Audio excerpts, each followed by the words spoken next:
This segment brought to you by Equality Health Foundation in partnership with Mercy Care. Welcome to Arizona Barrio Stories on Latino USA TV. Thank you for being a part of this platform.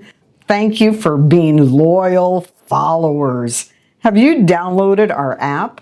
Our app is Latino USA TV. You may have missed a show and you can catch up on the app. We love your stories and we love your pictures.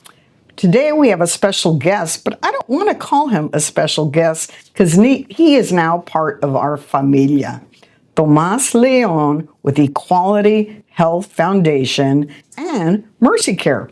And we're going to talk a little bit about something that maybe you're not aware of, your health journey. And within your health journey, maybe where you live might be affecting your health. Welcome, Tomas. Welcome to our familia. Thank you for being a part of our familia. Let's get started with, give us a little bit of your background. Where did you grow up? Was it in a barrio? Tell us a little bit about your upbringing. Well, gracias. Thank you for including me as part of the familia. It's an honor to be here. You know, my journey, my humble beginning journey starts in Barrio Hollywood in Tucson, Arizona.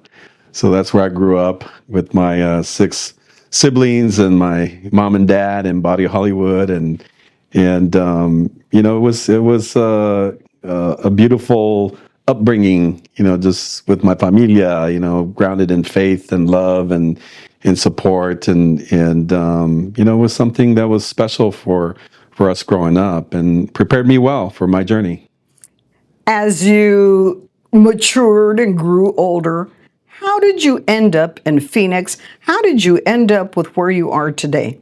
Well, I call it my barrio to the boardroom story. You know, that was part of my journey. And I was been very fortunate and blessed to be able to be first generation college graduate from the University of Arizona, and started at Pima Community College and worked my way up and earned my MBA degree at the University of Phoenix.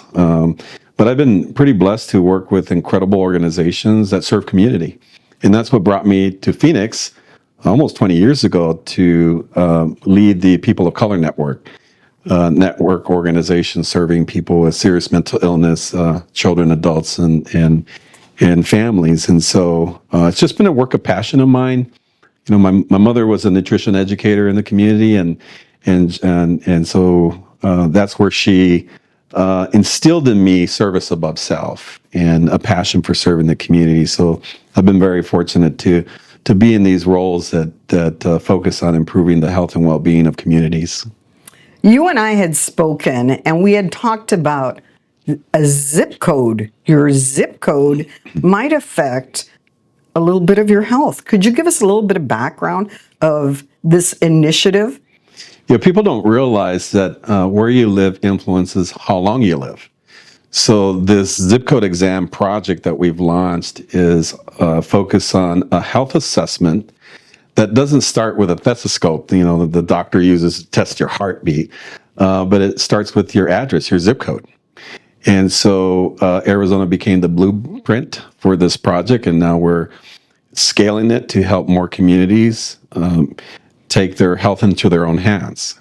And so the people don't realize that there's invisible forces in the community that influences the health of a community or health of a person or a family. And so this project is all about uncovering those invisible factors that influences people's health and well-being, like housing, transportation, access to healthy foods, your built environment, you know, the walkability in your environment, as well as education and workforce. And so all of these factors together impacts the health and well-being of a person, their quality of life, as well as their longevity in life. One thing that comes to mind when you say that, when I was growing up, we really didn't have a big grocery store near us. We had little tienditas, and for us to go to a big grocery store, you know, it was a little bit of ways from us. And so, and I also think back then we grew things at home, whereas now you don't see as many people growing vegetables or fruits, and they're very hooked on fast foods and I'm thinking those might be some of the invisible factors that you guys are thinking about, or maybe addressing. Within your scope of what you're doing now, are you going to infiltrate the schools? Are you going to educate educators, and are you going to have influence within the educational system? Absolutely. Like food insecurity is a big influencer and that impacts people's health and well-being. So eating healthy, being active, those go hand in hand. That impacts people's health and well-being. And so, the zip code exam project identifies powerful data, and people can go to the zipcodeexam.com website. They'll put in their zip code, right, and they can even compare it to another zip code to see what your life expectancy is. And then these factors like food insecurity and housing affordability and healthcare access and walkability and employment and education, those are all rated too. So you can see the rating of the factors that are impacting your health and well-being in that zip code. So like, for example, the project that we're facilitating with community stakeholders and partners in South Central Phoenix, you can put the 85004 zip code in South Phoenix and compare it to the 85258 zip code in North Scottsdale, and you can see that there's a 14-year life expectancy disparity gap between those two zip codes with just miles apart. And so, this project is putting powerful data in the hands of every American to be able to understand what those factors are and point people to solutions. And so what you're talking about in terms of access to healthy foods, it's grounded in structural inequalities sometimes, right? So when inequalities exist and disparities exist, it takes power away from the community.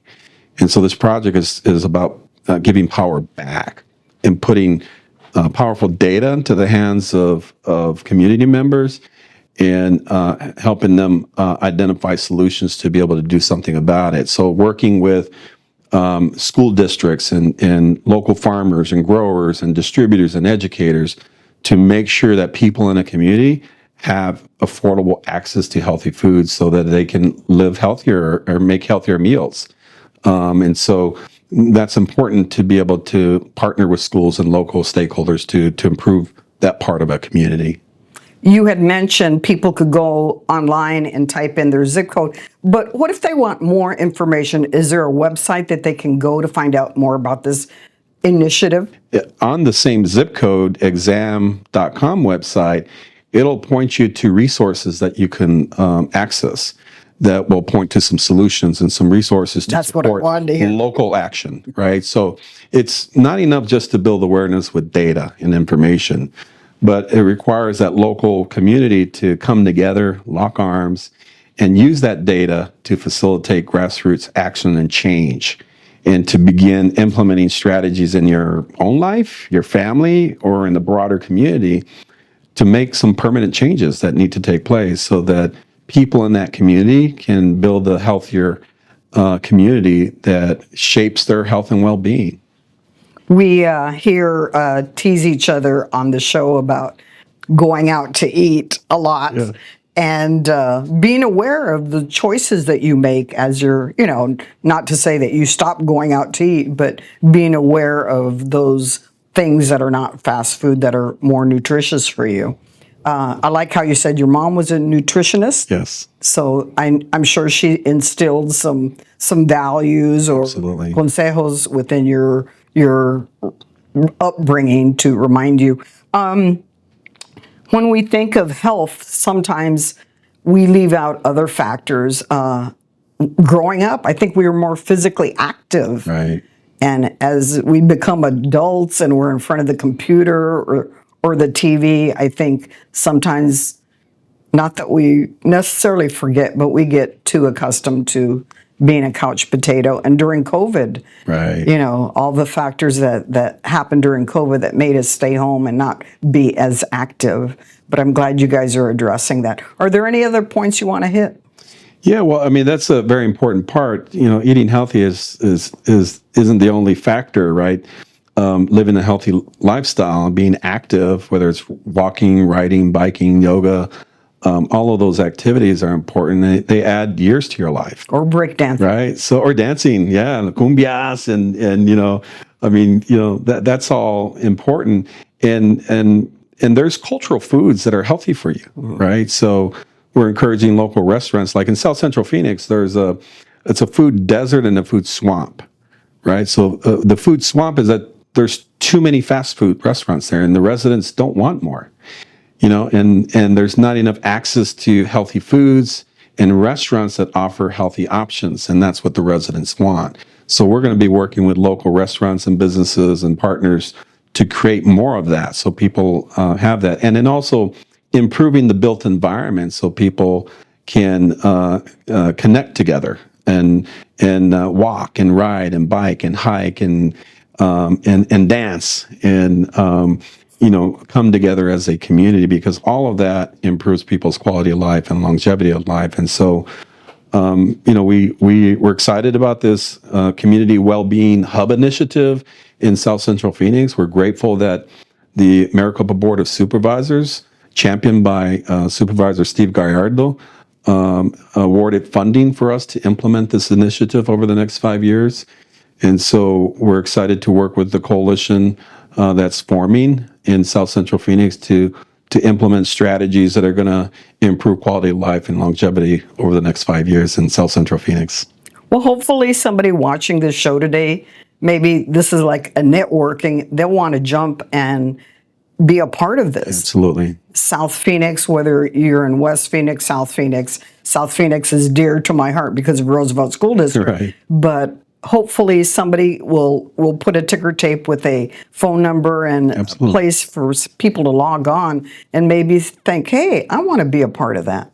It's an open invitation to businesses, corporations, funders, community-based organizations, community leaders in South Central Phoenix to lock arms together and create permanent changes that are going to not just affect people today, but the next generation to come. As we close out today, give me a memory of your Barrio Hollywood. Oh my gosh, a memory. I was talking about my breakdancing days. So I helped create the Barrio Hollywood breakdancers, and so me and some of my friends and peers in the barrio created that, and that's how that was a positive activity. Shout out to you and shout out to everybody following us today. Thank you, Tomas Leon.